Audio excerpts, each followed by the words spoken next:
Оройн төргийн үзэгчтэй нүүдэл шийдэл нэвтрүүлгийн цаашин дугаар Монгол телевизийн цамхгаас үзэгч та бүхэнд хүрэхэд бэлэн болоод байна. Өнөөдөр бид хуурамч мэдээллийн талаар ярилцсан. Энэ сэдв яагаад чухал вэ гэдэг талаар бяцхан сурвалжлага үзээд бүгдээрээ студид ямар зочд ирсэнтэй танилццгаая.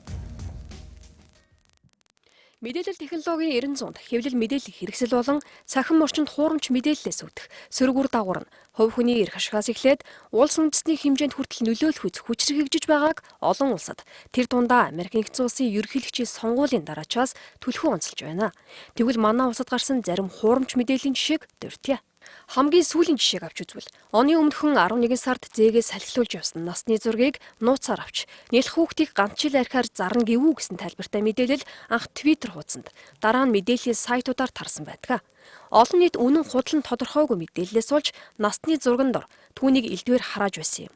Харин худлаа гэдэг нь батлагдсны дараа хувь хүмүүс болон сайтууд нийтлсэн мэдээгээ устгасан.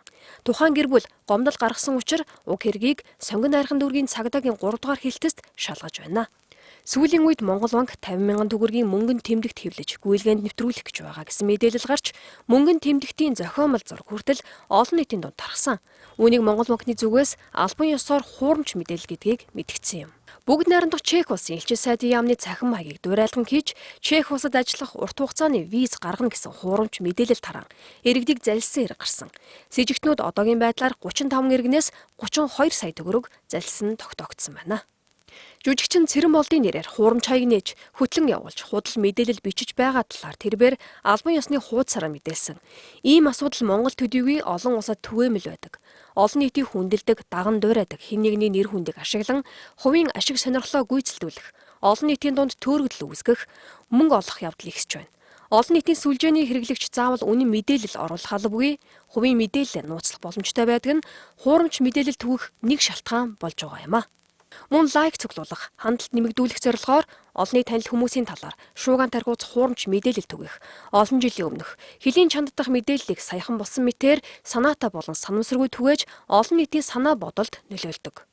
Хуурамч мэдээллийн хувь хүн нийгэм улс төрд үзүүлэх нөлөөг хэмжих аргагүй бөгөөд таслан зогсооход ч бэрхшээлтэй байдгийг мэрэгчлэтнүүд хэлдэг. Америкийн нэгдсэн улсын ерөнхийлөгчийн сонгуулийн үеэр олон нийтийн сүлжээнд нэр дэвшигчдийн талаар янз бүрийн хуурамч мэдээлэл гарсан нь сонгуулийн дүнд нөлөөлсөн гэж мэдээллийн агентлагууд нийтэлсэн байдаг. Тухайлбал Папа Францис Дональд Трампыг ерөнхийлөгч болно гэдгийг цохож мэддэл хийлээ гэсэн мэдээлэл олон нийтийн сүлжээнд тарсан нь 2016 оны хамгийн олон хүн үзсэн нөлөө бүхий хуурамч мэдээлэл болсон байна. Мөн Обама ерөнхий боловсролын сургуулийн сурагчдын хэлж заншсан тангарагыг хориглох шийдвэрт гар үсэг зурлаа гэсэн мэдээлэл 2 сая гаруй хандлт авсан бөгөөд тухайн мэдээлэл нь мөн л худлаа байсан нь батлагдсан. Олон нийт 2016 онд Фэйсбүүкт англи хэл дээр гарсан хуурамч мэдээллүүдийг нийт 21.5 саяудаа хуваалцсан. Үүний 10.6 сая нь Америкийн нэгдсэн улсын улс төртэй холбоотой мэдээллүүд байсан байна. Хуурамч мэдээллийг хүлээн авч байгаа хүнээс шалтгаалan цаашаа түгэх хэсэг нь хамаардаг бөгөөд гарч болох сөрөг үр дагаврын хэмжээч шалтгаалж болох юм а. Гэтэл сургуулийн насны хүүхдийн 82% нь аливаа мэдээлэлд шүүмжлэлтэй хандхаас илүү шууд хүлээж авдаг нь судалгаагаар тогтоогдсон байдаг. За тэгэхээр бид сурвалжлагыг хүлээн авч үзлээ. Өнөөдөр бидэнтэй ярилцахаар студид хүрэлцэн ирсэн зочдоосоо танилцуулъя. Миний баруун гар талаас Globe International төвийн тэргүүн Наран Жаргал хүрэлцэн ирсэн байна. За цагдаагийн ерөнхий газрын хэвлэл мэдээллийн төвийн ахлах мэрэгжилтэн цагдаагийн уншууч Лавг Сүрэн хүрэлцэн ирсэн байна.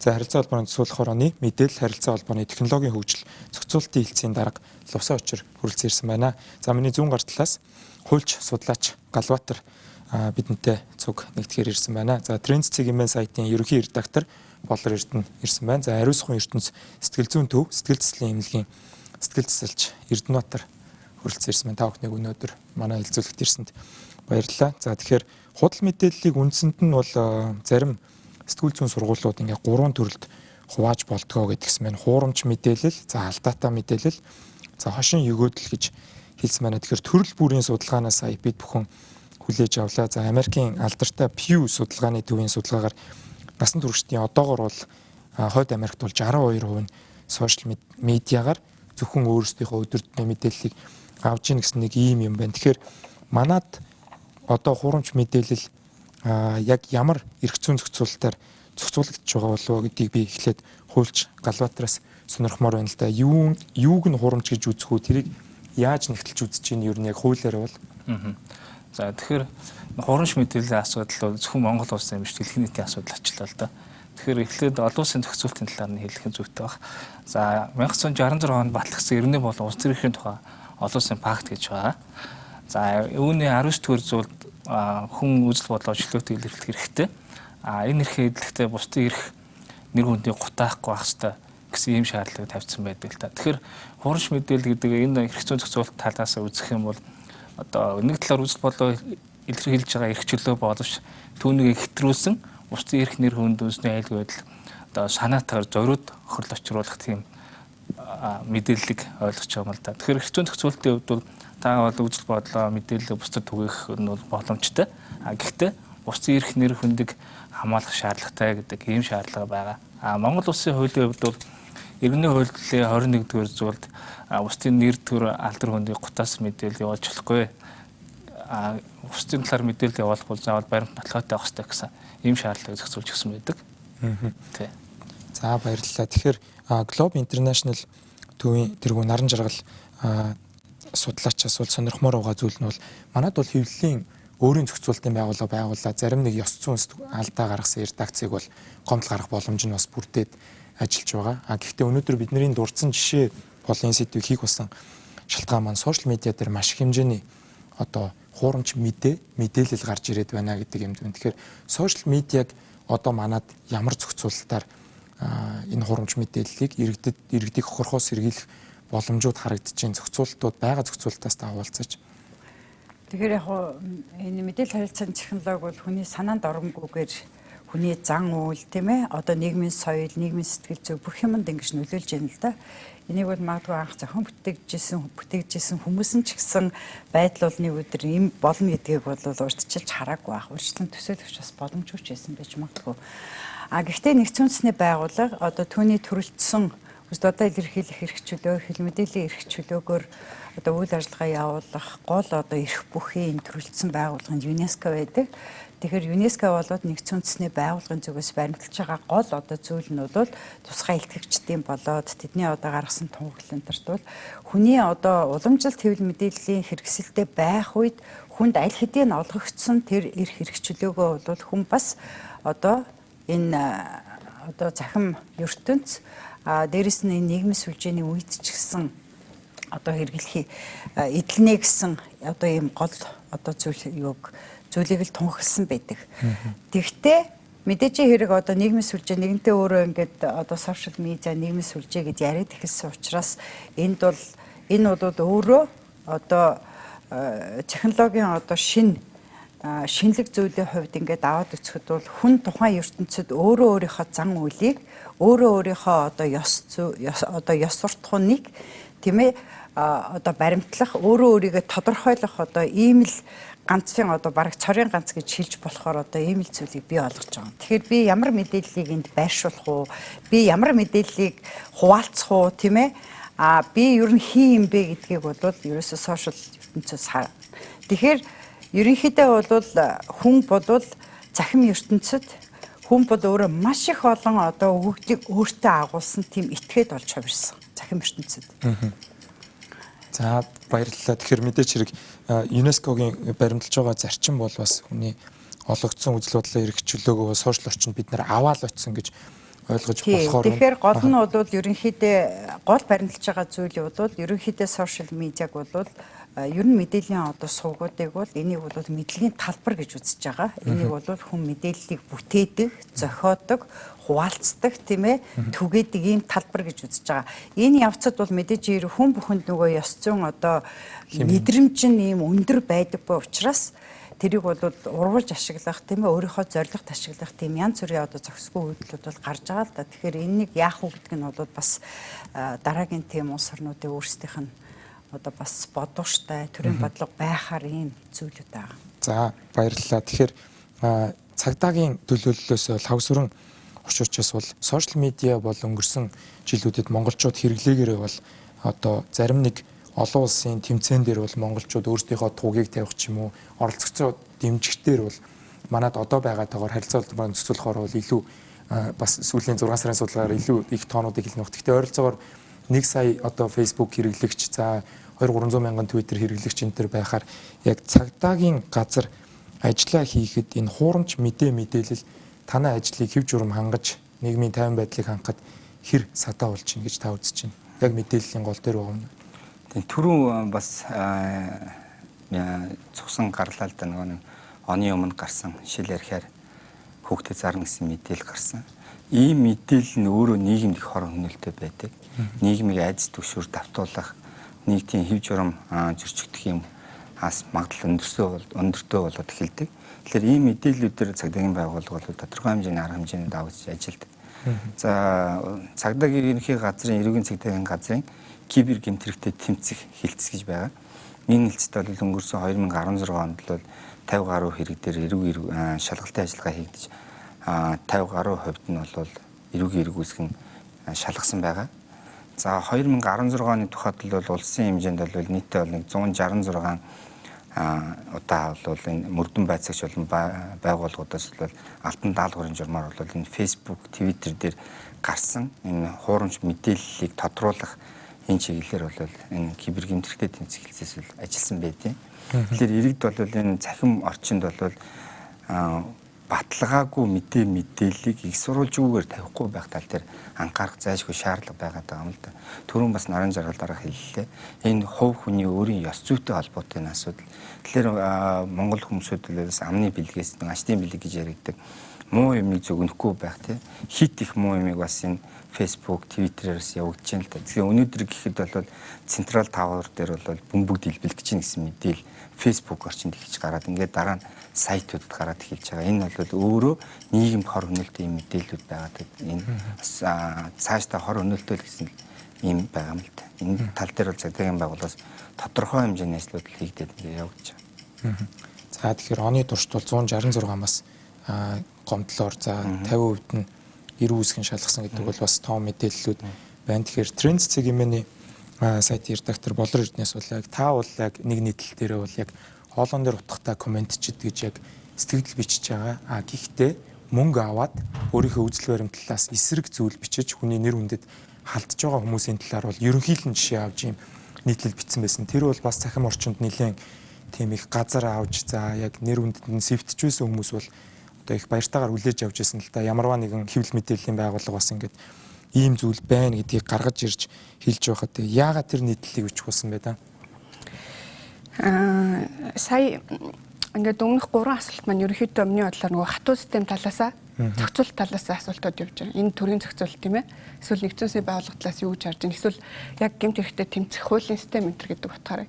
Тэгээ бид нар зүгээр ямар нэг санкцаас айгаад ч юм уу те шийтгэл хүлээхээс айгаад ямар нэг юм хийхгүй хэсээ урдаад зүгээр мэдээлэл гэдэг маань юу вэ гэдгээ анханаас нь зүгээр бодож үзмээр байгаа байхгүй. Тэгээ би мэдээлэл гэдэг эзэн биеийг уучраас жоох юм биетэй жишээгээр яривал арай ойлгомжтой болов гэж бодод. Одоо жишээ нь хүний түүхэнд бол хүнс ийм илбэг байсан түүхнэх байсангүй шүү дээ. Саяхных байхгүй юу? Тэгэхээр хүнс ховор эс үед ямар байсан бэ гэхээр нөгөө тарган гэдэг чи одоо гоо зүй байлаа шүү. Та нар мэдэн шүү дээр үе одоо гоё зураг те гоё эмгтээчүүдийн зургийн махлаг байдаг. Тэгэхээр зэрэг өөрөөр хэлбэл ховрын юм хомс юм байсан. Тарга гэдэг чи те. Тэгээ одоо мэдээлэл яг тийм байхгүй юу? Хүний түүхэнд яагаад үг хэл хэрэгчлөөний төлөө те мэдээлэл яагаад үнцэнтэй байсан. Энэ бол яг нөгөө хүнс шиг хэцүү юм байсан баг. Чамд үг хэл хэрэгчлөө байгаагүй. Ярих боломжгүйс. Одоо бол цаг үе өөрчлөгдсөн. Сая нараа захирлын хэлж байгаа бүх хүн доороо бичил медиа болох боломжтой. Тэ? Тэгээд ирэхээр зэрэг нөгөө хүн чинь хүмс ихтэй тэгэхээр одоо бол тарах гэдэг нь юу вэ гэхээр цаг үеийн утга нь өөр болчлоо шүү дээ. Зүрхний шигдээс тийм ээ. Монголын үхлийн 3 шалтгааны хамаг гол нь тархалалтаас үүдэлтэй өвчлөлтөж. Мэдээлэл яг адилхан. Нийгэм өөрөө асар их мэдээллээр ингээд өөхлөд ирэнгүүт тэр чи одоо нийгмийн одоо зүрхний шигдээс маягийн юу нь үнэн те юу нь худлаа юу нь бидэнд үнцэнтэй гэд ингээд нийгэм өөрөө эрүүл мэндийг алдаж эхэлж байгаа. Тэгээ энэ дунд ингээ хүмүүс нөгөө нэг яагаад саяны энэ хоёр зочны маань хэлж байгаа одоо бараа мэдээлэл рүү илүү явж эхэлдэг гэхээр нөгөө зүүн байхгүй юу аюултай мэдээлэл ав зүгтаадаг тийм ээ. Тэгэхээр зэрэг бараа мэдээлэл рүү хүмүүс явдаг бараа мэдээллийг зориудаар тараадаг энэ маань өөрөө нийгмийн өвчлөлтийн шалтгаан болоод өөрийгөө өөрсдийн амьдралд сөргөөр нөлөөлдөг тийм. Тэгэхээр зэрэг би энийг одоо юу гэдэг дөнгөж эхлэлтэй тэр өөрийн чинь дурдж байгаа нийтлэл бол маш олон талаас нь хөндлөх шаардлагатай гэж бодож байна. За маш сонирхолтой ажиглалтууд байна. Тэгэхээр харилцаа холбооны зохицуулах хороо маань бол хэвлэл мэдээллийн зохицуулалтыг бол тодорхой хэмжээнд хийж ирж байгаа тусгай зөвшөөрөл эзэмшүүлж байгаа. За тухайн хэвлэл мэдээллийн байгууллага редакцтай байна уу? Сэтгүүл зүйн хэм хэмжээг бас мөрдөж байна уу? За тусгай зөвшөөрөл авахын тулд ямар шалгуур хангаж байна гэдгийг харж тоо мэдээллүүд дээр бол танаа дээрээс хамгийн их одоо сошиал медиагийн тоо мэдээллүүд албан ёсоор гардаг гэж ойлгодог. Одоо үүрэн смарт утаснаас эхлүүлээд. За тэгэхээр энэ худал мэдээ, хуурамч мэдээлэл манад одоо хэр зэрэг нийгмийн харилцаанд эрсдэл үүсгэж байна. За энэ ардчилсан системд буюу одоо бид 6 сарын дараа бол ерөнхийлөгчөө сонгоно. Монголчууд 4 жил нэг удаа парламентын гишүүдэд сонгодог. За яг энэ сонгуулиас сонгуулийн хооронд бол хуурамч мэдээллийн давалгаа чигсдэг. За шүүх цагдаагийн байгууллага, прокурорын байгууллага дээр ирж байгаа гомдлын тооч нэмэгдэж байгаа зүйл ажиглагдаад байдаг. Тэгэхээр сошиал орчинд буюу одоо энэ хүн болгон бичил хэвлэл мэдээлэл ашиглах боломжтой, өөрийнхөө дуу хоолойг хүргэх боломжтой. За тэрвээрээ бас хүн хохирох боломжтой. Бас энэ үед зохицуултыг яаж хийж байна? Монголд одоогийн байдлаар за мөн гадны сайн жишээ юу вэ? За хэвлэл мэдээллийн салбар гээд тусдаа уламжлалт хэвлэл мэдээллийн салбар буюу телевиз, радио үзэж хэвлэл мэдээлэлээ тогтсон цаг хугацаанд хэрэглэгчдүүл авдаг байсан. Тэр үе бол мэдээлэл харилцаа холбооны салбарын хөгжил асар хурцтайгаар урагшилснаар бол тухайн мэдээлэл бий болсонгууд зэрэг хүлээж авдаг ийм төвшил рүү шилжчихлээ л да. Тэгээд энэ маань бол нэг талаас харилцаа холбооны салбар эргэн бүрийг мэдээллээр хангах эерэг талтай боловч нөгөө талдаа бас ингээд сөрөг бас үр дагаврыг гаргаад байж байгаа л да. Өнөөдрийн байдлаар харилцаа холбооны цоцол хороноос гаргаж байгаа тусгай зөвшөөрлийн статистикаар бол телевиз, радиогийн нийт тусгай зөвшөөрөл эзэмшигчд бол 300 гаруй аж ахуйн нэгж Монгол Улсын нутаг дэвсгэр даяар үйл ажиллагаа явуулж байна. За радиогийнх нэг 100 орчим, телевиз бол нэг 90 орчим байж байна. За энэ дээр нэмэх нэг бас 90 орчим кабелийн сувг гэж нэрлэгдэж байгаа одоогор ийм статустай ийм аж ахуйн нэгжүүд бол одоо хэвлэл мэдээллийн салбарт бол ажиллаж байна. Гэхдээ энэс гадна одоо OTT буюу энэ интернет орчинд мэдээллийг дүрс, текст, зургийн хэлбэрээр бас түгэх энэ шийдэл маань бол 2 сая 200 мянган хэрэглэгч бол гар утсаараа шууд хүлээж авах юм бололцоо бол харилцаа холбооны салбар буюу Монгол улсад маань бүрдчихэд байна. Энэ маань бол ганцхан Монгол улсын жишг биш, дэлхийн нийтээр ийм жишг рүү шилжчихсэн байж байна. Тэгэхээр харилцаа холбооны цоцол хороо бол Монгол улсын харилцаа холбооны тухай хуулиар энэ салбарт бол бие даасан зохицуултыг хийх эрх бүхий субъект байгаа. Эннийхээ хүрээнд бид нар өргөн нэвтрүүлгийн зохицуулалтыг бол арай хожуу 2010 оноос бол эхлээд хийж явсан байгаа. За өнөөдөр бол одоо энэ зохицуулалтынхаа одоо 2 дахь шат руу шилжээд энэ салбарыг бол эргэцэн орчныг бас бүрдүүлэх чиглэлээр бол бас ажиллаж байгаа. За баярлалаа. Тэгэхээр бас уламжлалт хэвлэл мэдээллийн хэрэгслүүд маань яг тийм нарийн бизнесийн горим зохицуулалтад орж амжааг байгаа гэдэг л мэдээллийг авч амжлаа л да. Тэгэхээр сошиал медиа дээр яг ямар зохицуулалт одоогоор байна гэдэг дээр бол эргээд би бас танаас тодруулна. Тэгэхээр Эрдэнэтер сэтгэл засалчаас бол одоо сүүлийн үед цахим гадуурхал гэж бид нэр яриад байна. Энэ сэдвтэй бол зайлшгүй холбоотой. Тавилга байх. Тийм худлаа мэдээлэл за хүүхдүүд бол мэдээллийг ямар ч үйлдвэргүй авдаг гэд хэлчихэд баг буруутахгүй. За Америкт бол ихтэй сургуулийн оюутнууд дээр хийсэн туршилтан дээр 93% нь за энэ ихтэй сургуулийн оюутнууд шүү. Ямар нэгэн шалгалтад аваад гарцсан бас дээд боловсрол эзэмшиж байгаа хүмүүс лобби вебсайтыг ялгадаггүй гэж байна.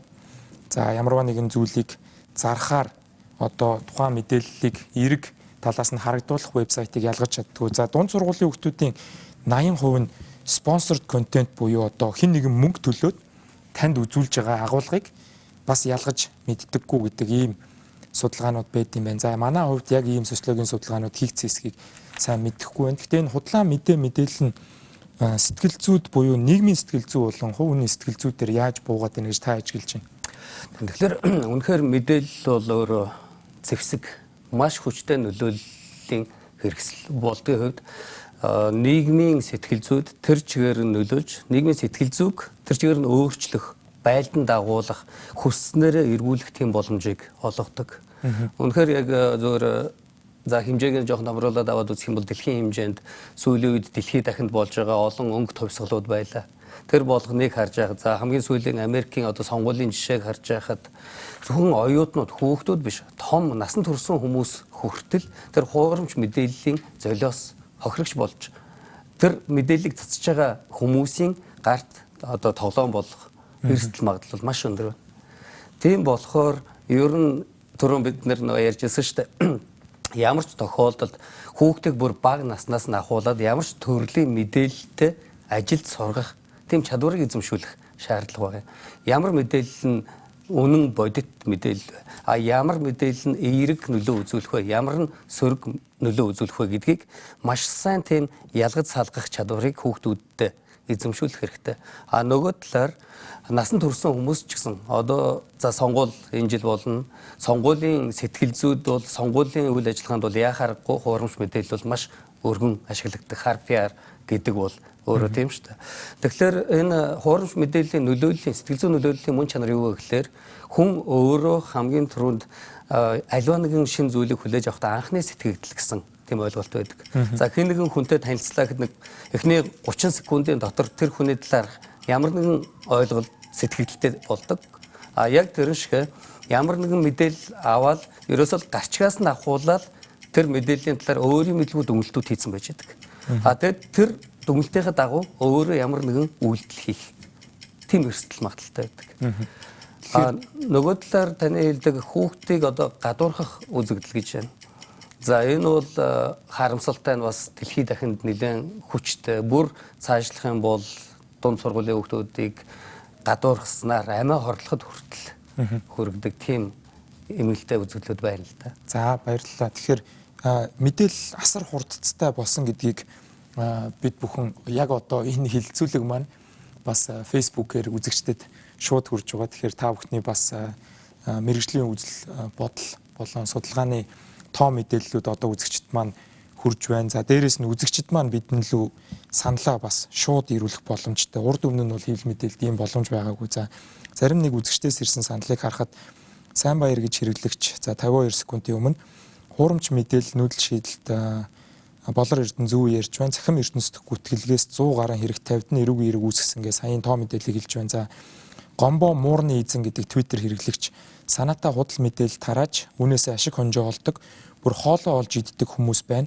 Хүчтэй хяналт зохицуулалт хэрэгтэй гэдэг саналыг хэлж байна. За яг энэ гомбо муур гэдэг одоо твиттер хэрэглэгчийн санал дээр хэлэхэд гадны жишээг харж байхад за энэ болохоо байла хүчтэй зохицуулалт хэрэгтэй гэхээр төр ороод ирдэг. Тийм жишээ бол бас маш их. За төр орж ирэхээр орж ирнэ гэдэг нь бас сайнараач орж ирж байгаа харагдаж байна, муугаараач орж ирж байгаа харагдаж байна.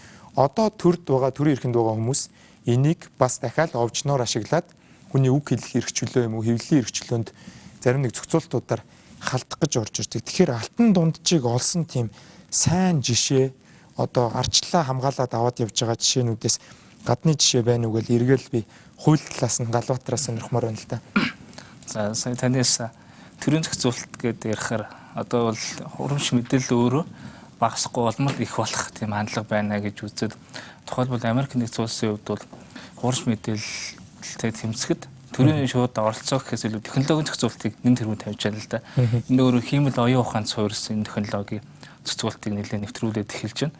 За энд ямар онцлогтой вэ гэхээр одоо хүмүүс мэдээж хурамч мэдээллийг өөрөө өөрсдөө хэмжээгээр тодорхойлоод энэ хурамч мэдээлэл мөн гэдэг байдлаар ингээ репорт буюу ингээ мэдэгдэх тэр үйлдэлийг нь санамж болгоод тэн дээр нь үндэслээд ийм мэдээллүүд хурамч мэдээллүүд нь хиймэл оюух маань англиад тэгээд тийм мэдээллүүдийг аль болох гаргахгүй байх тийм зохицуулалт руу явж байна. Бас нөгөө талаар төр орохоос илүү тэр онлайн олон нийтийн сүлжээнд тэр компаниудад ямар нэг үүрэг хариуцлага хүлээлгэж байна л да.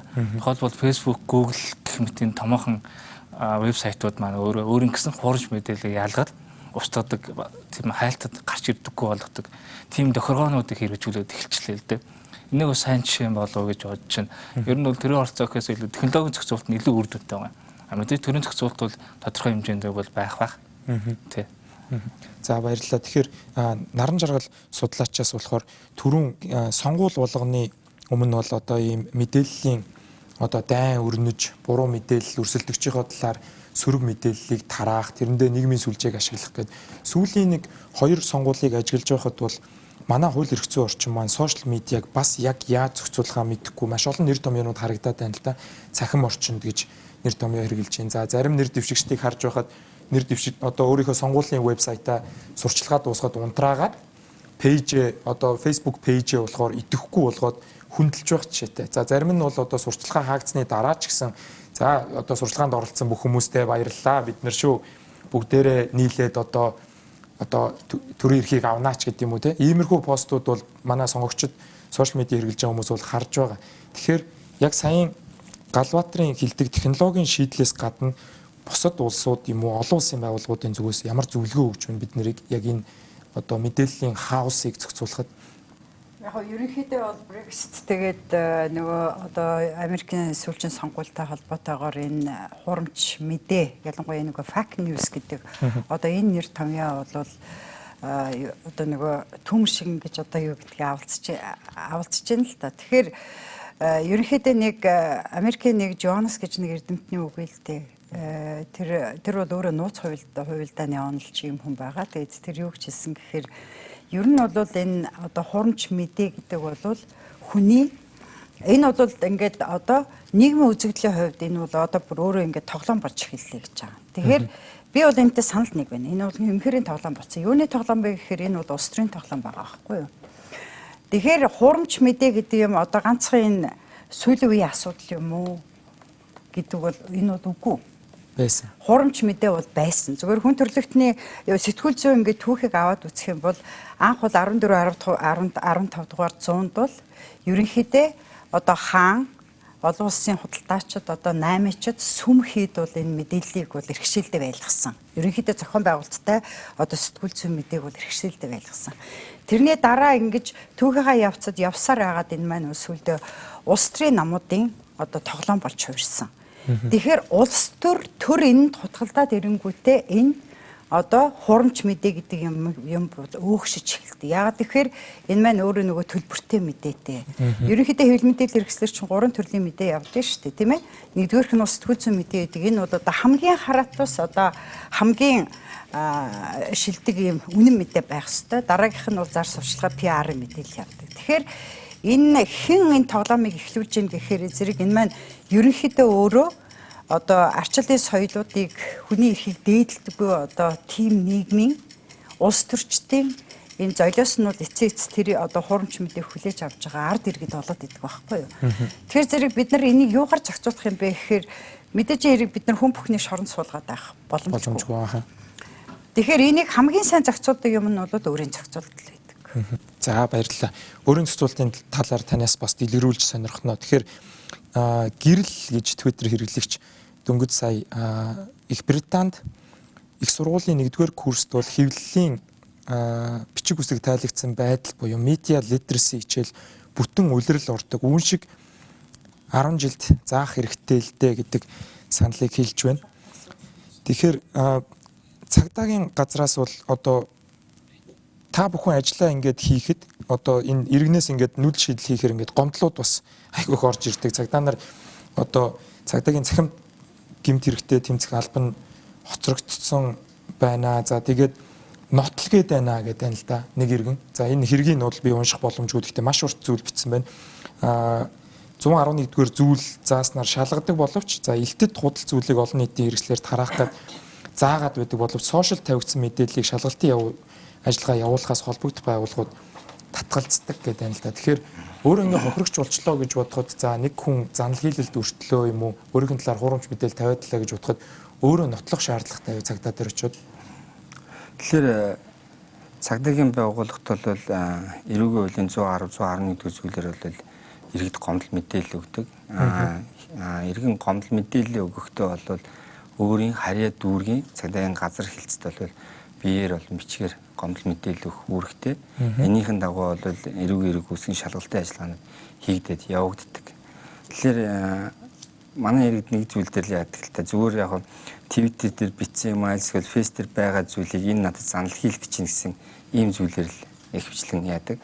Манай эрүүгийн хуулинд бол хохирол шаарддаг. Тухайн иргэнээс нэр хүндэд нь болон эдийн засагт нь хохирол учирсан энэ хохирол нь юугаар батлагдах вэ гэдэг тэрнийг өөрөө нотолж чаддаг. Энэ одоо хамгийн аюултай зүйл маань юу гэвэл энэ интернет орчинд бол иргэд энэ хувийн нэр хүнд гэдэг асуудал маань өөр үнэлэгдэг үзүүл шүү дээ. Тэгэхээр энэ нэр хүнд маань бол тэдийн хэмжээгээр ингээ хохирчлоо гэдгээ өөрөө баталж чаддаг. Нэг тийм зүйл байна л да. Тэгэхээр түрүүн хэлсэн энэ хамгийн гол нь бол энэ Facebook, Twitter гэдэг юм уу энэ сошиал ертөнц маань бол өөрөө иргэн таны үзэл бодлоо илэрхийлэх чөлөөт энэ дэр. Энэ дээр нь цагдаагийн байгууллагаас ямар нэгэн хараа хяналт болон цензур тавигддаггүй. Энэ дээр нь гэмтэргийн шинжтэй мэдээлэл олон нийтийг одоо үүмэнд дуруу татсан юм уу ийм зүйл дээр нь цагдаагийн байгууллагаас холбогдох шалгалтууд хийж хийгддэг юм байгаа.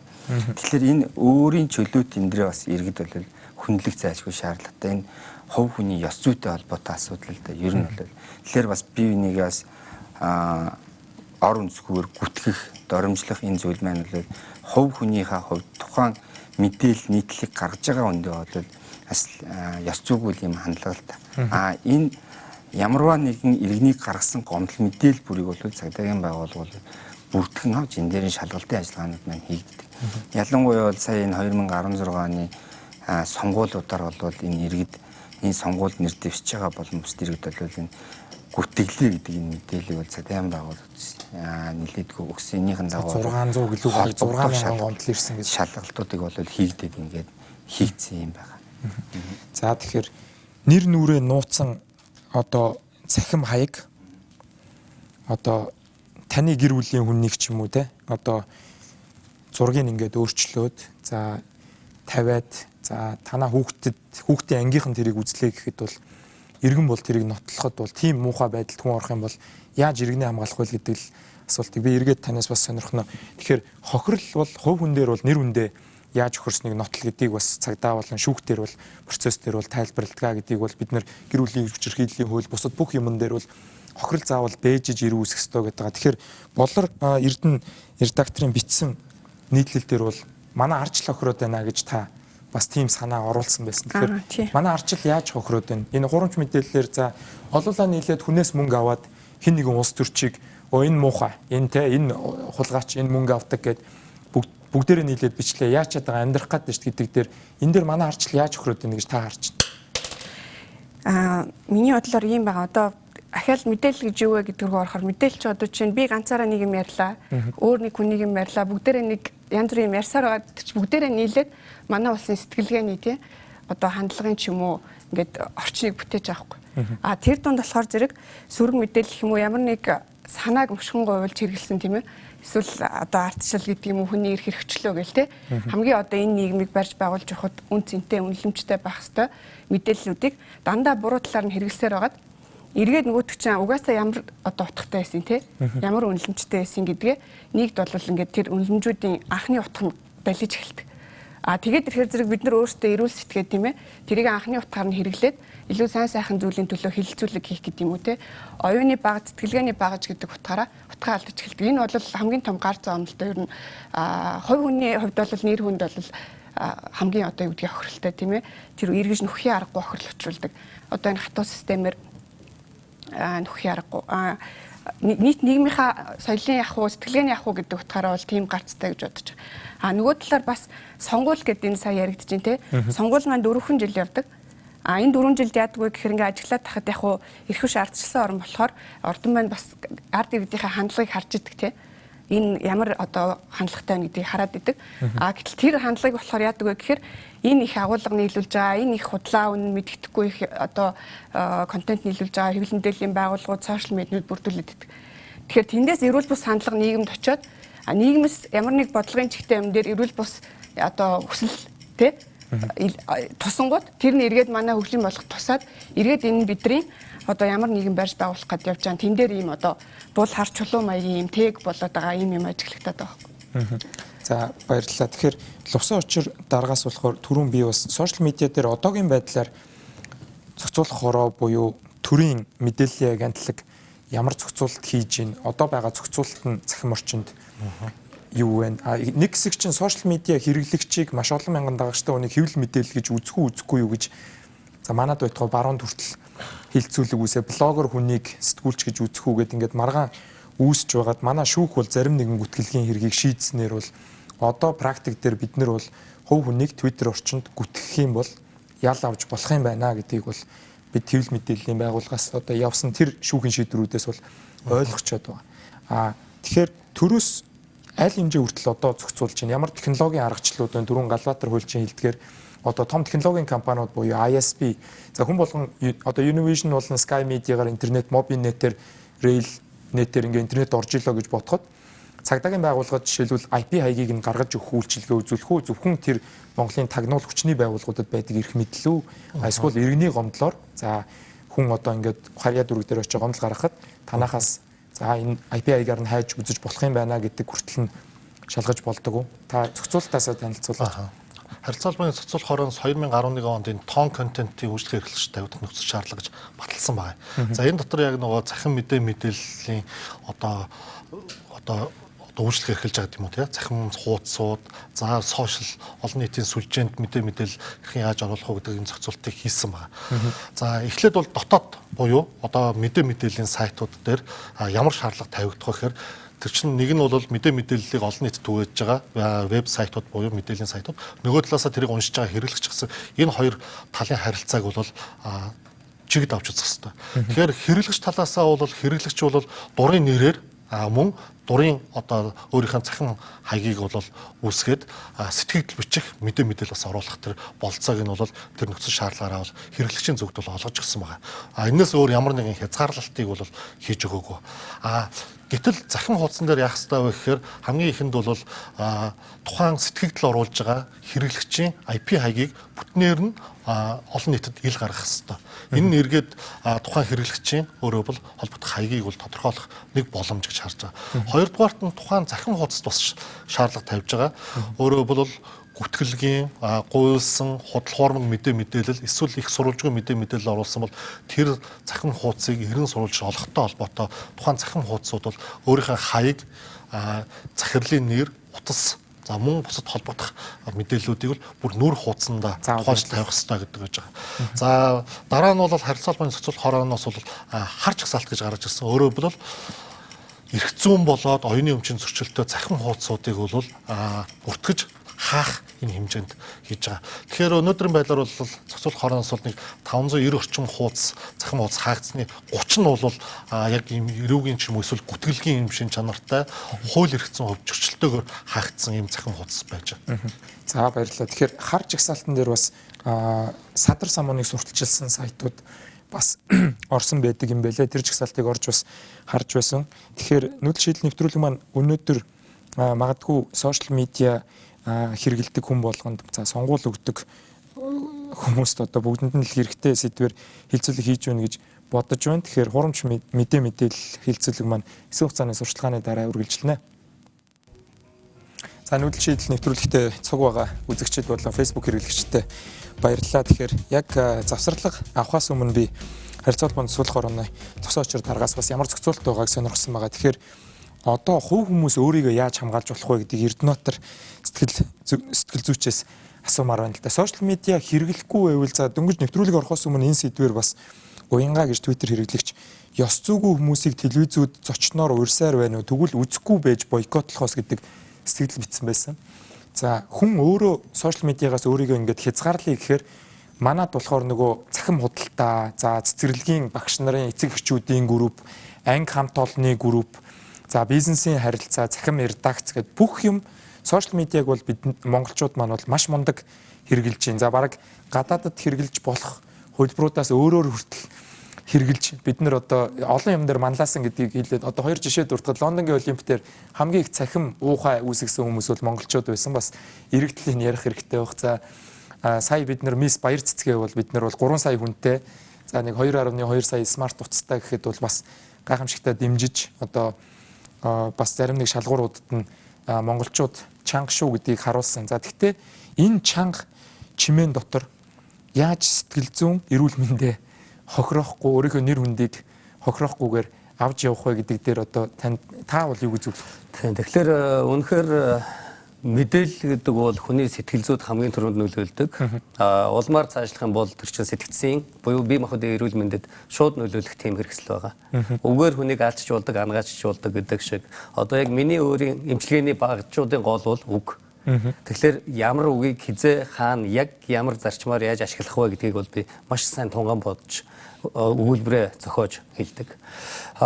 Тэр утгаараа одоо эцэг эхчүүд маань хүүхдүүдээ баг байхаас нь ахуулаад бас мэдээлэлтэй ажиллаж сургах шаардлагатай байдаг.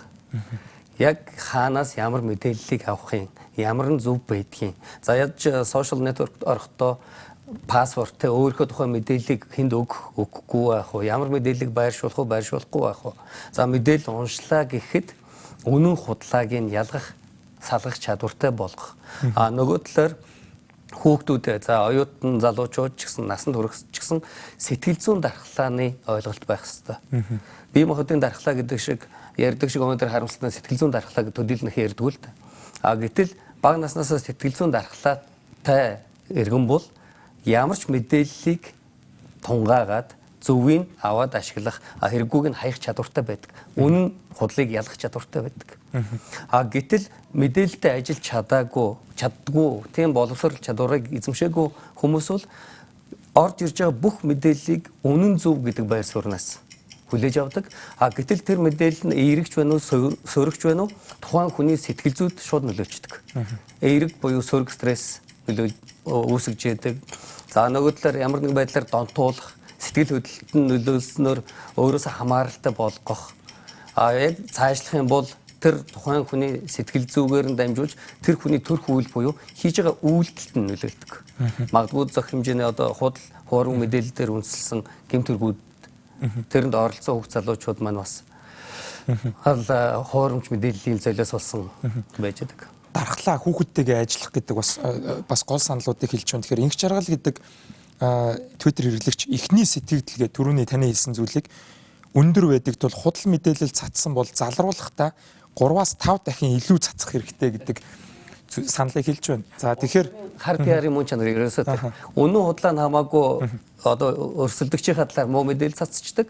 Дараа нь уучлаарай бид нар андуурлаа гэж уучлалт гуйдаг боловч мөн чанартай нөгөө зөвхөн мэдээлэл нь сонгогчтой. Телевизийн мэдээний оргил цагаараа хүн гүтгэлээ гэж бодоход за дараа нь залруулахдаа өдрийн цагаар хүүхэд Google-д кино үздэг цагаар залруулах юм бол хохирлын залруулж чадахгүй шүү дээ. Тэгэхээр за улс төр дээр бол тийм байт юм байна. Тэгэхээр хүүхэд хамгаалалт тал дээр бол бид нэр сайн жишээ бол хэвлэлээс айгүй уншиж ин л та. Францад 0-5 насны хүүхдийн зургийг сошиал медиад байрлуулахыг хориглочлоо. За тэрийг эсэргүүцүүл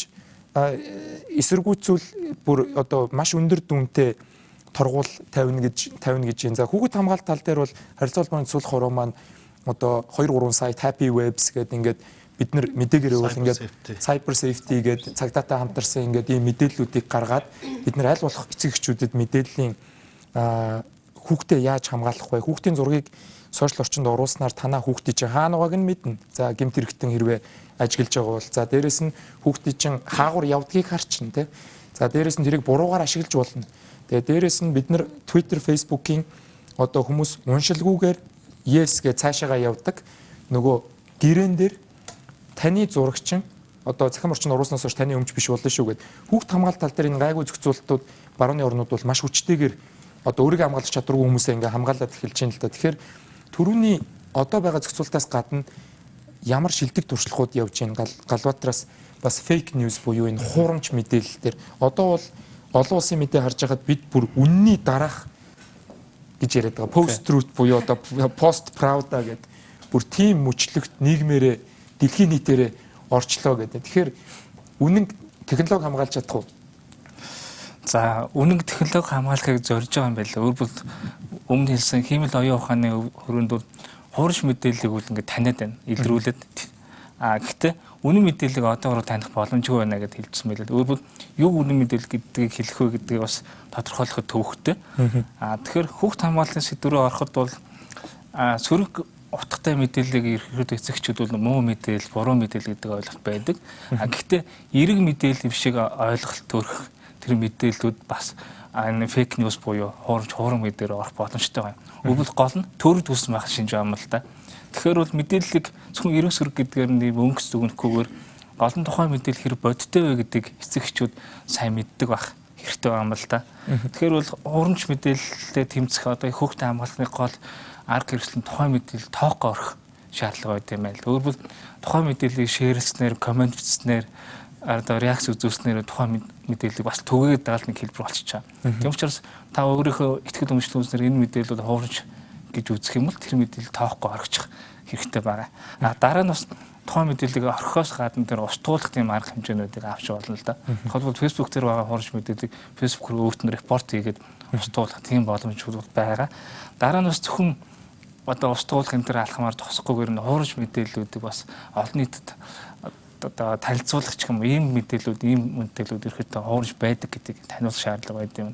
Тухайлбал энэ дээр бол ерөөхдөө хараад би таасан сэтгүүлчд бол манлайлах үүрэгтэй оролцож байгаа юм байлээ. Тухайлбал дэлхийд 120 гаруй тийм хуурш мэдээллийг ялгадаг юм сэтгүүлчдийн вебсайтууд бас байдаг юм байна. Байдаг. Тэгэхээр хоёрхан жишээ хэлчихэд наран жаргал судлаачаас Монголд яаж за улс төрчдийг бүр мартъя гэж бодъё. За улс төрчд маань өөрөө нийгэм дийл гараад ирсэн нийгмийн хонгор гэдэг нэр томьёо бас Twitter дээр явж үлээ. За нийтэд гараад ирсэн нийгмийн хонгор болсон болохоор тэр хүмүүс иргэнийг бодвол хэвлэл мэдээллийн багтай, за намын багтай, за иргэнийг бодвол арай хүчрхэг байна гэж үзье. За манай Монголын хэвлэл мэдээллийн нэгэн эмэгтэй төлөөллийг за шалдан зурган дээр толгойг нэвлүүлсэн. Тэр хүн бага насны хүүхэдтэй. Бага насны хүүхдүүд нь ангийнхан хүүхдүүд олж үдсэн байх магадлал маш өндөр. За ингээд хохирцсон иргэн яаж гомдлоо яах вэ? Одоо энэ баасан дорж гэдэг хэрэглэгч бас л ингэж юм л та. Хуурамч мэдээллийн улмаас нэр хүн дунж хохирсон тодорхой шүү дээ гэтэл яаж үнэлэх аргачлал алга байж тээ гэнэ. Тэр иргэд яаж өөрийгөө хамгаалах вэ? За баярлалаа. Тэгэхээр чухал асуудал хөндөж байна. Ер нь бол өнөөдөр ярьсан бүх юм дээр одоо бас саналаа хэлмээр байлаа. Тэгэхээр жоохон хязгаарлагдмал байх шиг байна.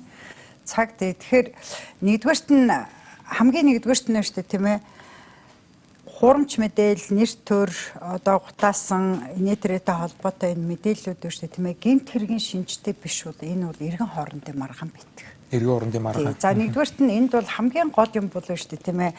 Иргэдийн эрхцэн одоо ерөнхийдөө түрүү нэг хэрэгжилсэн байж шүү дээ цагаан толгой гэдэг. Тэгээ энэ literacy гэдэг англи үгийг бол манайхан янз янзаар юу яагаад орчуулад байгаа. Зарим нь бол нөгөө энийг цагаан толгой гэж орчуулж байна. Зарим нь бичиг үсэг тайлагдах, зарим нь бол бичиг үсгийн боловсрал гэж орчуулж байгаа.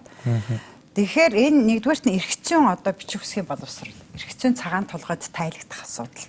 Дараагаар нь бол тэр хэвлэл мэдээллийн одоо цагаан толгойд тайлагдах одоо тэр бичиг үсгийн боловсрал. Тэгэхээр ерөнхийдөө бол арчил гэдэг маань өөрөө соёл штэ.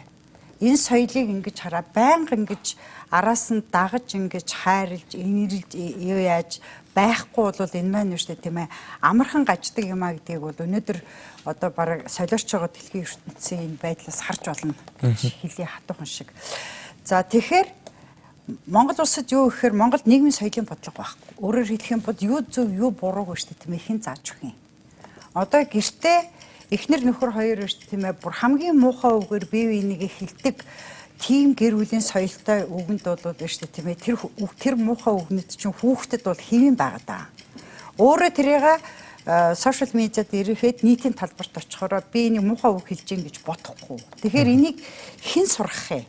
Цэцэрлэгээс нь эхлээд сургуулиас нь эхлээд энийг чинь бид нар заад зөвхөн одоо компьютер дээр юм хайдаг интернетээс юм олдог биш тийм ээ би нийтийн талбарт очихороо би өөрийнхөө хувийн нууцыг хамгаалах ёстой тийм ээ би энэ хүний хувийн нууцыг би яаж болохгүй тайлж болохгүй яагаад гэвэл эн чинь одоо хуультай тийм ээ би энэ үгийг хэрэглэх юм бол би бусдыгаа одоо доромжилсан болно гэдгийг зааж сурах. Тэгэхээр зэрэг өнөөдөр Монгол улсад бол хамгийн их дутагдж байгаа юм бол энэ одоо эрхцэн энэ одоо боловсрал дээрээс нь яхаарахгүй энэ хэвлэл мэдээллийн одоо тэр бичиг үсгийн боловсролын тийм төрийн бодлого бол өнөөдөр бүр заашгүй хэрэгтэй байгаа. Тэгээ энийг хэрвээ бид нар өнөөдөр эхлүүлэхгүй бол шүү дээ тийм ээ бүр оройдож байна.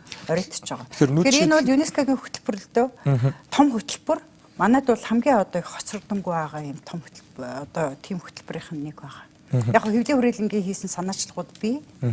Эхэлсэн санаачлагууд бий. Гэхдээ энэ бол олон талын оролцоотой хийдэг зүйл болохоос нэг байгууллагын одоо санаачлах төдий яваад энэ бол үр дүн төрөхгүй. Тэгэхээр таны яг хэлж байгаа Алтай айлам гэдэг хэрэглэгч цагаан толгой сайн тайлбарлаж байгаа Globe International наран жаргал игч иргэний боловсрал гэж юм манад байхгүй байна гэдгийг саналыг хэлж байна. Тэгэхээр Иргэний боловсрол юу хоёр бол одоо би бол зүгээр энэ цагаан толгой литерасиг бол эрдэм гэж орчуулахад нэх буруутахгүй байх гэж бод. Эргэцэн эрдэм тийм ээ. Компьютерийн эрдэм, мэдээллийн эрдэм, хэвлэл мэдээллийн эрдэм. Яг гэвэл хэвлэл мэдээлэлээр явж байгаа мэдээлэл төвшөдөө дүн шинжилгээтэй хандна гэдэг маань өөрөө чадвар байхгүй. Би нэг ганцхан жишээ хэлчихье. Манай аж 52 дугаар сургуульд явдаг. Тэгээд багш нэг өдөр их хөөрхөн даалгавар өгсөн байсан. Би маш их од сургасан. Ягаад тэгэхээр гэр бүлийнхаа хүмүүсийн фэйсбүүкт хидэд ордгийн, хэдэн удаа ордгийн, юу авдгийн бэ гэдгийг судлаад эргээд.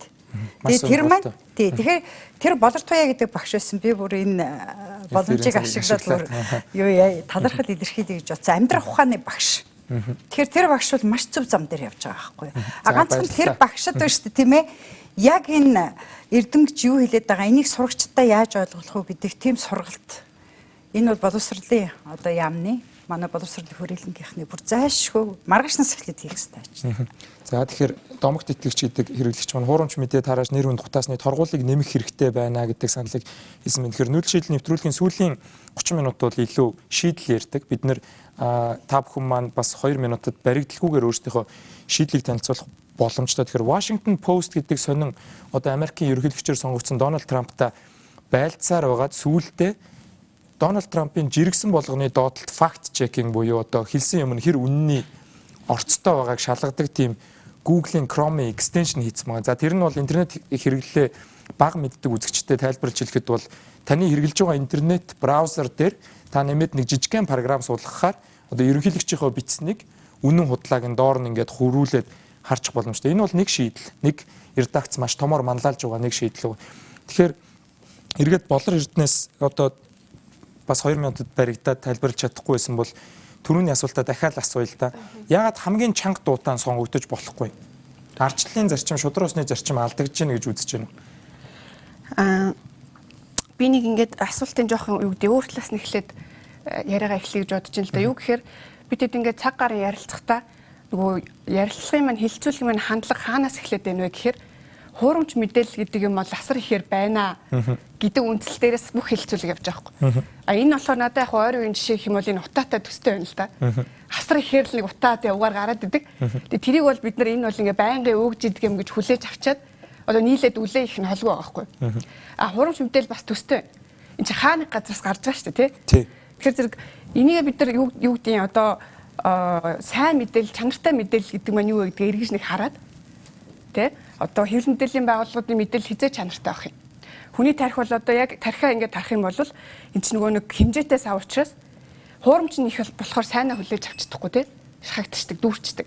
Яагаад зүрх хуурамч руу илүү яваад байна гэхээр энэ маань хүний яг зүүн байдаг тийм ээ. Өөрийгөө аюултаас бие хамгаалах зүүн байдаг. Тэгэхээр зэрэг бид нар ингэмээр авахгүй. Утаа их байна, хуурамч мэдээлэл их байна гэдэг талаасаа биш хизээ мэдээлэл чанарчих юм гэдэг шийдлээ бас ярмаар авахгүй. Энийг бол өөрөө сайн мэдчих яах вэ? Хэвлэл мэдээллийн байгууллага хизээ одоо ийм тий мянган хэсэг хуваагдсан байдлаасаа бүтцийн өөрчлөлт төрийн талаас ч юм уу хийгдээд хизээ чанартай мэдээлэл гаргаад эргээд үзэж байгаа одоо уншигч үзэгчд маань нөгөө нэг хэмжээтэй савнд нь голдуу сайн мэдээлэл ороод ирэхээр тэр чинь нөгөө нэг өөрөө одоо юу гэдэг жам ёсны гэх юм органик аянда хуурамч мэдээллийн хамгаалалт болдог. Тэгэхээр зэрэг бид нар одоо юу гэдэг өөрсдөө яг ингээд мэргэжлийн гэх юм уу те салбар дунд нь байгаа байгууллагууд чанартай мэдээлэл тал руу анхаарахгүй хуурамч бол зөндөө байх юм а гэдгээ тэрийг яаж зохицуулах вэ? Хуулиар яаж шийдэх вэ те? Яаж хүүхдээ хамгаалах вэ гэж ерөөсөө яаж маск зүүх вэ гэдэг гатаа төстэй хандлага яваад байгаа байхгүй. Нөгөө талаар нөгөө нэг яагаад хамгийн чанга дуутан ч юм уу те? Гэтэл өнөөдөр ингээ яригдж байгаа бүх юм руу л холбогдож байгаа юм л чанга нэг нь ингээл маш чанга дуугаар одоо бүгдийнх нь анхаарал төртөх байдлаар богино хугацааны тоглолт хийдэг. Хүний чинь одоо төрлөх гэдэг юм уу мэдээлэл хандах реакц гэдэг чинь хурдхан нэг түрүүн богино хугацаанд амьд үлдэх зүйнтэй учраас тийм үү тэнд одоо гал гарч ингингууд тийшээ л одоо анхаарах тийм үт тийм ээ. Үүний одоо жоохон юм л өөрчлөсөн янз бүрийн хувилбараар л те тэнд нэг одоо хүүхд тулгаалах одоо юу гэдгийг зарах га явж ийн гинч мэн ч юм уу те. Иймэрхүү байдлаар хүний нөгөө нэг анхаарал татаж олны анхааралд орох замаар энэ 4 жилийн богино хугацаанд нэр хүн цуглуулдаг ч юм уу те. Ингээд улам одоо ард иргэдэг урт хугацааны гэх юм уу үнд зүйлсээр нь холдуулж идэг. Тэр байтугай үнд зүйлсийг хэрэглээд богино хугацааны өөрийнхөө нэр хүнд ирэх ашиг тийм ээ. Улс төрийн одоо ашиг хонжоо энд мэдээллийг хэрэгжилж идэг. Тэр ийм одоо үзэгдэл юм уу ийм тоглогчид ингэх санаархалтай хүмүүс одоо багасгүй учраас бид нар багасгүйг яаж одоо сэргийлэх вэ, яаж шийдэх вэ гэхээс илүү яавал нөгөө талдаа жин дарах те дүүжин дааж шиг чанартай талдаа бид нар яаж жин дарах вэ гэдэг дээр салбарынхан болоод төрийн бодлого өөрөө бас явах хэрэгтэй гэж бодож байна. За баярлалаа. Сайн дээрээ бас анхаарах хэрэгтэй гэдгийг бол би бол санал хэлж байна. Тэгэхээр лавг сүрэн очуучаас болохоор за Америкийн бүх хүчний байгууллагууд сая нийлж байгаад нэг тайлан хийлээ. За манай сонгуульд бол мэдээлэл дээр Оросууд оролцсон байна гэдэг дүгнэлтийг бол тойрог аргаар хэлж байна. За хар машинууд дээр оролцоогүй байна. Гэхдээ мэдээллийн дайнд бол Оросын одоо мэдээлэл технологийн бол орж ирлээ гэж. Тэгэхээр цагдаагийн байгууллага бол манай арчлыг хамгаалах хэрэгтэй гэж би бас ойлгоод байна л да. Иргэдийн сонгогдох эрх. Тэгэхээр танаахан яаж одоо энэ хүчтэй явж байгаа мэдээлэл дээр бэлтгэл хангаж байна. Одоо кибер гэмт хэргийн төв маань илүү нотлогоон дээр суурилж ажиллаж чинь шинэ технологи гадныхантай хамтарч байна уу? За эсвэл одоо хүүхдүүдэд олон улсад цагдаагийн байгууллагаар бэлтгэж байгаа боловсруучнүүдэд илүү сайжруулж байна уу гэдэг дээр та ер нь шийдлийг хаанаас хардаг вэ? Яг болор эрдэнэ ярьж байгаагаас гадна одоо байгаа муугаа яаж багасгах вэ гэдэг дээр бас та бүхэн маань биднийг хамгаалах хэрэгтэй болохоор одоо сонирхмоор байна л да. Та яаж харж байна? Тэгэхээр цагдаагийн байгууллага дээр авч хэрэгжүүлж байгаа хамгийн том ажил юу юм бэ гэхээр гэмт хэргийг гарсныхын дараа биш гарахаас өмнө урьдчилан сэргийлэлт бол нэлээдгүй ач холбогдол өгж энэний төлөө явагддаг. Энэ урьдчилан сэргийлэх чиглэлээр бол одоо энэ яригдаад байгаа энэ хэвлэл мэдээллийн байгууллагуудаар түлхүү ашиглаж байгаа. Иргэд юунаас урьдчилан сэргийлэх юм бол энэ төрлийн гэмт хэрэгт холбогдохгүй байх боломжтой вэ гэдэг талаар мэдээллийг бол өгдөг. Нэг зүйлийг хараад байхад бол энэ мэдээллийн ялангуяа энэ сайтууд бол энэ интернет орчинд байгаа сайтууд муу мэдээ буюу гэмт хэрэгтэй холбоотой хин нэнийг гүтгсэн мэдээллийг хандлт их авдаг нөгөө нэг болохлээр энийгээ бодоод энэ талын мэдээллийг түлхүү явагдаад. Тэгэхээр энэ хэрэглэгчид маань бол миний бодлоор бол юу юм гэхээр сайн мэдээг их үзэх юм бол нөгөө мэдээллийн сайтууд түлхүү сайн мэдээллүүдийг гаргана шүү дээ. Ер нь бол. Тэгэхээр нөгөө зах зээлийнхаа жамаар аль түрүү борлогдоод байгаа бүтээгдэхүүнийг гаргахаас аргагүй байгаа шүү дээ. Ер нь бол. Тэгэхээр аль болох сайн мэдээллийг нь хэрэглэгч өөрөө үзээд эхлэх юм бол нөгөө энэ үйлдвэрлээд муу контент үйлдвэрлээд байгаа газрууд маань өөрсдөө зах зээлийнхаа жамаар хаагдаад ирээдүйд бол дандаа энэ нөгөө нэг бхийн гүтгсэн биш, доримжилсан биш юм аль болох болж байгаа бүж байгаа юм мэдээллүүдийг гаргадаг ийм юмний төлөө өрсөлдөг энийхээ чансаагаараа бол уралддаг юм болно шүү дээ тий. Тэгэхээр аль муу мэдээг төрүүлж гаргасан сайтыг нь төрүүлж үзэх биш. Түрүүн бас эндээс яригдчихсэн муу зочинтой муу нэвтрүүлэг гаргаад байгаа бол үзгээл болчих л да. Тэрэн шиг гэмт хэрэг юм уу худлаа мэдээлэл гаргаад байгаа сайтыг юм уу мэдээлэл нөгөө блокийг үзгээл болчихл юм бол тухайн газар маань энийг хийхэ болж шít. Эний чиглэл рүү цагдаагийн байгууллага нэлийн төлхөө анхаарч иргэдэд энэ талын боловсрол олох чиглэлээр аль болох нөгөө ерөнхий боловсролын сургууль, ихтэй сургуулиуд руу бол энэ сургалтуудыг бол хийгдэж явагдаж байгаа. Цагдаагийн байгууллага гэмт хэрэгтэй тэмцэх энэ кибер гэмт хэрэгтэй тэмцэх чиглэлээр бол бас нэлээдгүй ажлуудыг хийгдсэн. Эрүүгийн цагдаагийн газар дээр энэ маань бол цоошин гэмт хэрэгтэй тэмцэх хилтэс кибер гэмт хэрэгтэй тэмцэх хилцээ. Энэ бол технологийн хилцээ байгаа. Аль болох сүүлийн үеийн технологиудыг энд ашиглагдаж байгаа. Энд ажиллаж байгаа улсуудыг мэрэгшүүлэх, дадлагжуулах, төгсгөж авахын ажлыг бол гадаадын ижил төстэй хууль сахиулах байгууллага сургуулиудаар байнгын дадлаг сургалтыг хийгдэж энэ төрлийн гэмт хэргийг мөрдөхөд шаардлагадах одоо энэ эрх зүйн орчин энэний технологиг эзэмших тал дээр бол цагдаагийн байгууллагаас аль болох хамгийн сүүлийн зүйлүүдийг бол энэ технологиудыг ашиглахын төлөө явагдаж байгаа. Хөрөнгө санхүүгийн боломжоос шалтгаалаад төдий сайн явахгүй. Гэхдээ өөрийнхөө нөөц болцоог дайжлаад энэ тал дээр бол аль төлөхөө ингээ явагдаж байгаа ийм зүйлүүд байгаа. Хамгийн гол нь бол энэ гэмтрэгээс урьдчилан сэргийлэх гэдэг маань иргэн танд өөрт нь байгаа маа. Одоо Facebook дээр юм уу, Twitter дээр юм уу ганган хувцастаа зүрцсэн гоё үг тавиад энэ тренд болохгүй. Энэ яа тренд болох вэ гэхээр ухаалаг ямарваа нэгэн худал мэдээллийг тараахгүй үнэн голчийг барьдаг ийм зүйлүүд маань өөрөө тренд болоосыг залуучаас хүсмээр байгаа. Аль муу мэдээллийг худлаа тарааснараа энэ тренд нөгөө шилдэг ийм зүйл болохгүй гэдгийг бол бас ойлгох үе болцсон. Одоо бид бол нөгөө байнга л хөгжиж явдаг учраас энэ шин шат руугаа одоо залуучууд маань орох зайлшгүй шаардлага болцсон байна. Нөгөө талаар бол төрөн сэтгэл зүйч маань ярьсан. Энэ хүүхд залуучуудыг багаас нь бид өөрсдөө сурах хэрэгтэй. өөрсдөө интернет орчны мэдлэггүй байж иж энэ хүүхдүүдэд интернет гэж энэ том зэвсгийг атгуулчаад ингээд чи интернетэд тэгж болохгүй, ингэж болохгүй гэдэг маань бол өөрөө болохгүй асуудал л дээ. Нэг зүйлийг хэлэхэд энэ нэг амьдрал дээр байдаг шүү дээ. Аав ээж өөрөө 5 настай 6 настай хүүхдээ гарцгүй газараар чирж гүйчээд маргааш нь чи заавал гацаараа гараарай гэж хэлдэг. Хүүхэд аав ээжгүйгээ явахлаарэ заавал ээж аавынхаа гарсан газараа л гарна шүү дээ. Яг энтэй ажиллах интернет орчин та өөрөө л энэ хүүхдэд зөв зам, энэ буруу зам гэдгийг заахгүй болвол ирээдүйд тэр хүүхэд бол өөрийнхөө сурснараа л явагдаж шүү. Тэгэхээр багаас нь заах зайлшгүй шаардлага байна. Эрдэнэтр сэтгэл зүйч хүүхдүүдтэйгээ ажиллая гэхээр сошиал медиа нэлээд сүүлийн үеийн болчиход байна л да. Одоо би бол жишээлбэл аав ээжтэй сошиал медиаг заана уу гэхээс биш. Одоо мэдээж хэрэг за манай үеийнхэн бага насны хүүхдтэй бол мэдээж хэрэг Facebook-ийн дүрмийг хүндлээд 13 нас хүртэл аккаунт нээж өгөхгүй байх жишээтэй. Тэгэхээр бид харьцангуй сошиал медиатай цуг одоо 90-80-аад оныхоо өсчлөө гэж бодоход одоо яг тэр боловсрол нь эргээд бас энэ Twitter дээр санал хэлж байгаа хүмүүс миний бодлоор хүмүүс өөрсдөө үнэн зөв мэдээлэлээ шүүж чаддаг боловсралтай байх хэрэгтэй гэдээ эргээд энэ дархлааг ярьж байна. За Time цэгийн нийтлэлийг бас Eagle-ийн редактор хулан орчуулж тавихтаа за троллууд гэж нэрлэдэг байгаа энэ интернетэд хүн рүү ингээд сүргэлэн дайрдаг болон мөнгө авч дайрдаг хүмүүс өөрсөнд нь эргээд сэтгэл мэдрэлийн өвчин тусах магадлал нь нэмэгдэг гэдэг тийм судалгаа гарсан байлаа. Тэгэхээр зөвхөн боловсрал гэдээ хаях гэхээр манай аав ээж нар тэр зэвсэг нь байхгүй байвал яах вэ? Тэгэхээр танаа төв дээр очих уу? Манай төв дээр ирж оолно. Гэхдээ энэ бол мэдээж ганцхан хүүхдийн ганц гэр бүлийн асуудал биш. Яхаарахгүй төр засаг маань өөрөө энийг анхааралтай аваад боловсролын системээр дамжуулан бүр яасэл цэцэрлэг одоо ч 2 настай хүүхд хүртэл гар утас барьсан л тоглож шүү дээ. Аав ээжээсээ илүү.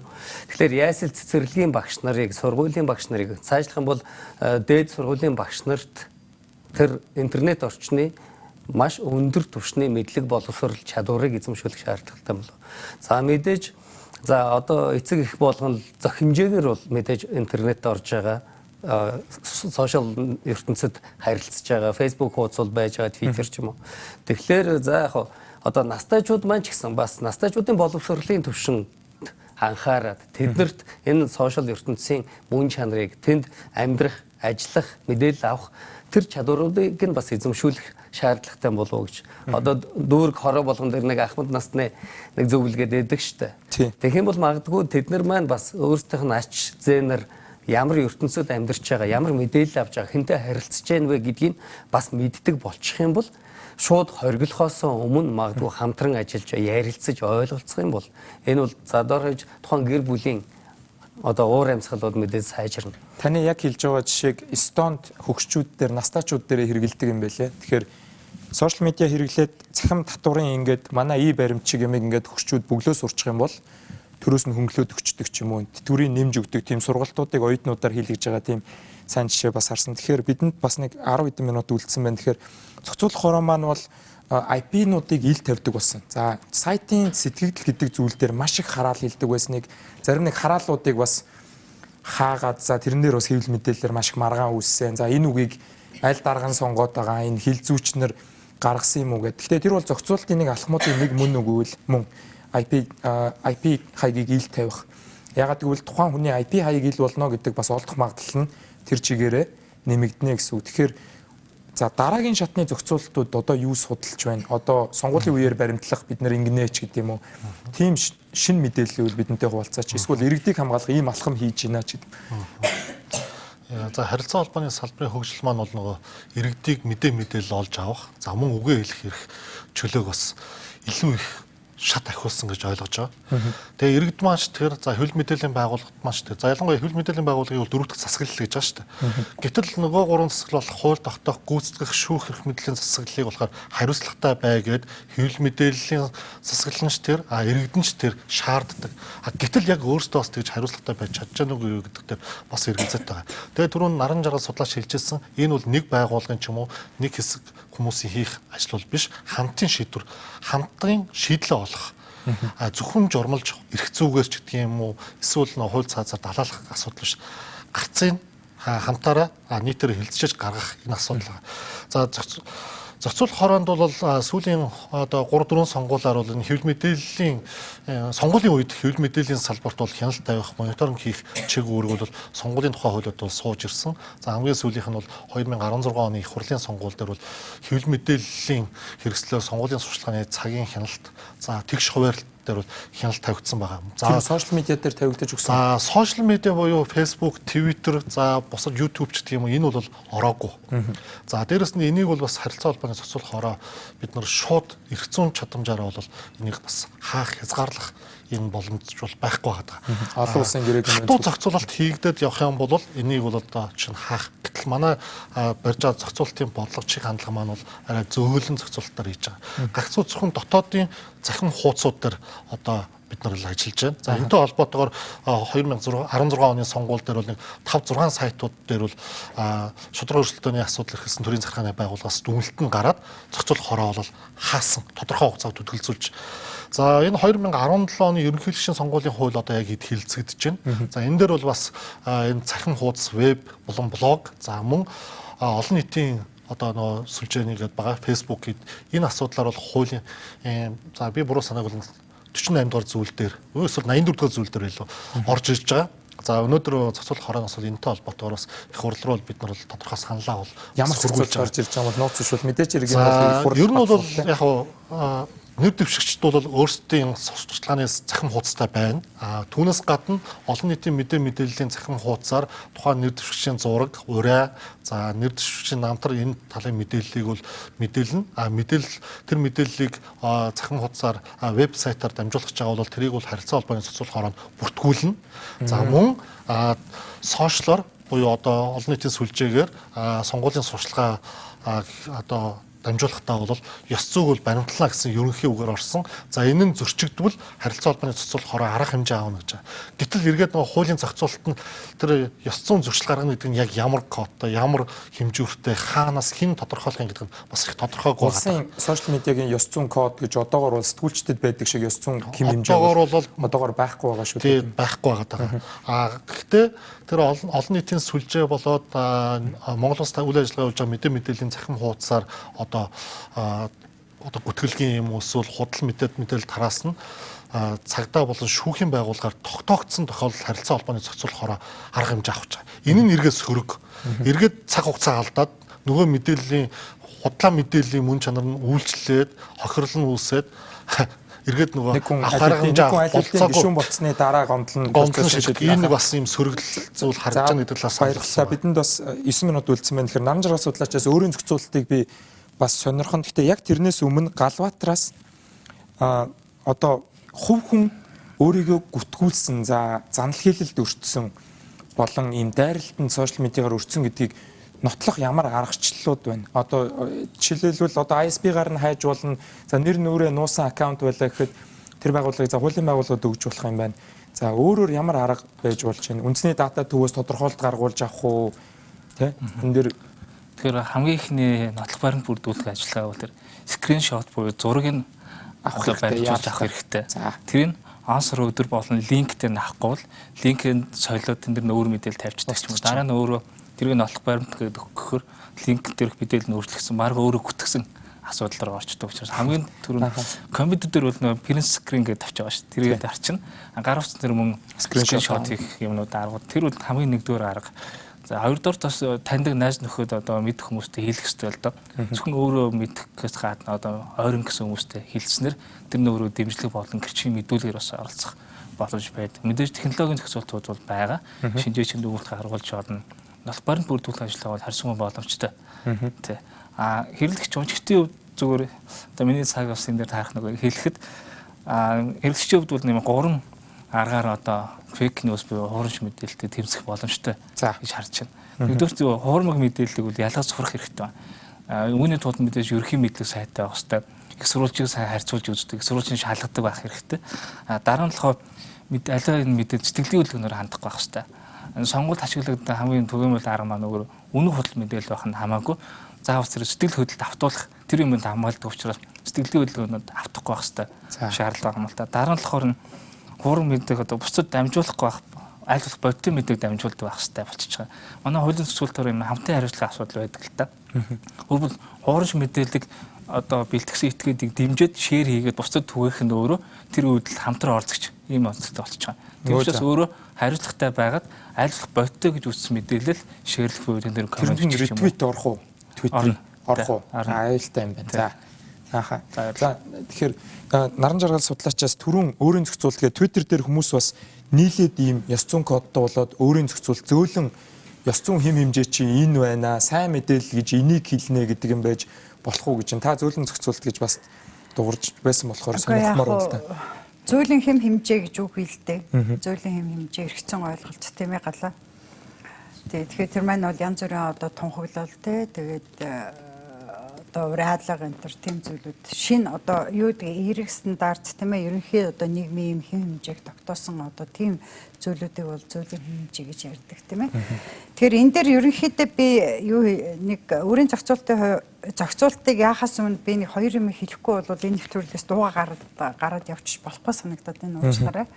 Тэгэхээр нэгдүгээрх нь өөрөө түрүү IP хаяг ил байх нь бол хэцүү гэж хэлэх шиг боллоо. Тэгэхээр хүний IP хаяг ил байна гэдэг бол IP хаяг бол хүний онлайн орчинд биш тийм ээ нэрийг нууцлах хэрэгтэй холбоотой. Анонимity. Яагаад гэвэл энэ бол биш ямар ч нөхцөлд биш тийм ээ хувийн компаниуд одоо манай журмаар бол ерөнхийдөө хувийн компаниуд бол хүний IP хаягаар нь хүнийг илчлэх тийм үүрэг хүлээж байгаа шүү дээ. Энэ бол арчлалын зарчим биш. Энэ бол хүний эрхийн одоо зарчим энэ бол нөгөө түрүүчийн бидний ярьдаг фактын зөрчил юм. Тэгэхээр энийг бол залруулах ёстой. За дээрэс нь хоёрт нь бол тэр одоо үг юу блоклдог одоо тэр од болж хувирдаг бол энэ бас одоо шүүлтүрийн энэ бол хүний цензурын анхан шатны одоо хэлбэр гэж үздэг. Энийг бол төрөөс биш энийг тухайн сайт бол өөрөө хэрэгжүүлэх ёстой. Ямар контенттой устгах уу, яах уу гэдгийг. За дээрээс нь сонгуулийн хуультай холбоотойгоор сонгуулийн хуулийн төрүүчийн сонгуулийн хуулийн дээр бичсэн байгаа шүү дээ. Онлайн орчин гэж хамаарах гэдэг байгаа байхгүй. Дээрээс нь гүтгэлэг, хуурамч мэдээлэл ийм юм цацагдах юм болов шүү дээ. Тийм ээ. Тэр чинь 6 жил хүртэл шүү дээ. Тийм ээ. 6 сар хүртэл хорих ялтай. Галаа санаж байгаа бах тийм. Хорих ялын чинь хэмжээ ихссэн энэ дээр.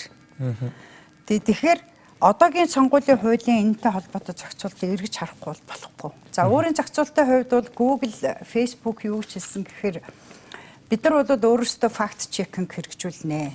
Тэгээ факт чекинг хийж байгаа гэж хэлсэн. За аюулгүй байдлын талаас нь онлайн одоо тэр аюулгүй байдлын талаас нь авч үзэх юм бол дэлхийн эрдэмтдийн хийсэн судалгаагаар бол Google-ыг бол аюулгүй байдлаараа ерөнхийдөө одоо гайгүй ийм одоо юунд орж ийн системд Facebook бол одоо хамгийн аюулгүй байдал талаас хамгийн найдвар муутай ийм системд ордог. Тэрүүчийн миний ярьсан тэр нууц хувилдааны онолчууд өөрөө одоо тэр хуурамч мэдээтэй тийм сайтуудын судалгаа хийгээд жагсаалтын гаргахад бол Washington Post, New York Times хоёр бол тэр хүссэн билээ. Тий. За гэх мэтэр сони юмуд хэлж байна. Надад шилбэл төрүүчийн тэр Pew чиний төрүүчийн яасан тэр Pew гэж судалгааны төвийн хийсэн бас нэг судалгаа байл дээ. Тэрэн дээр бол биш тийм ээ. Тэр судалгаанд оролцсон хүмүүсийн чинь биш тийм ээ. Бараг юу хувь 54-5% нь биш тийм ээ. Хуурамч одоо худал мэдээг тэр мэдээг яахыг бол шеэрлэхийг бол одоо хуваалцахыг бол хүлээн зөвшөөрч байгаа. 14% нь бол би энийг юу гэдгийг мэднэ. Мэдж байгаа мөртөө би энийг өштэй тийм ээ бусдтайгаа хуваалцна гэж хэлсэн байгаа.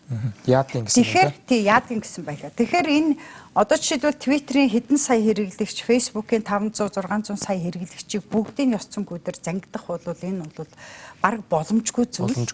Боломжгүй зүйл. Гэхдээ Монголын одоо Twitter хэрэглэгчид бусдыгаа уриалан дуудаж ийм одоо зөөлөн хэм хэмжээ эрэг стандарт тогтоохыг эрмэлзэх нь бол энэ бол бас одоо сайн орлого гэж би хэлмээр байна. Дараагаар нь уучлаарай би нэг ганцхан юм хэлчихье. Ерөнхийдөө олон талын оролцоо бүх талыг бид нар олон талаас нь ярьж иж энийг хийхгүй бол шийдлийн хувьд бол бид нэр энийг хурдан хий гэж утсан. Тэгэхээр аль болохоор биш тийм ээ эрх зүйн зохицуулалт хууль гаргаад төрөөс ингээд энийг ингээд хямдаг болох За, тусан байж баярлалаа. тээ тийм ээ. Цензур бол улам их болно. Нэмэгдэнэ. Бидний үс бодлол эрхийл хэрэгжүүлэнд энэ бол зөвхөн хор хохирол учруулна. Тийм учраас өөрийн зохицуулт бол хамгийн хүчтэй байх хэрэгтэй. За баярлалаа. Тэгэхээр Галбаатар хуульчин хэлснийг бас давтаж үзэгчдэдээ хэлээд энэ хүү нэвтрүүлгээ бас жаргая гэж бодож байна. За та хурамч мэдээллийг өөрийн тань талаар гарсан мэдээллийг тоохгүй орхиж болно.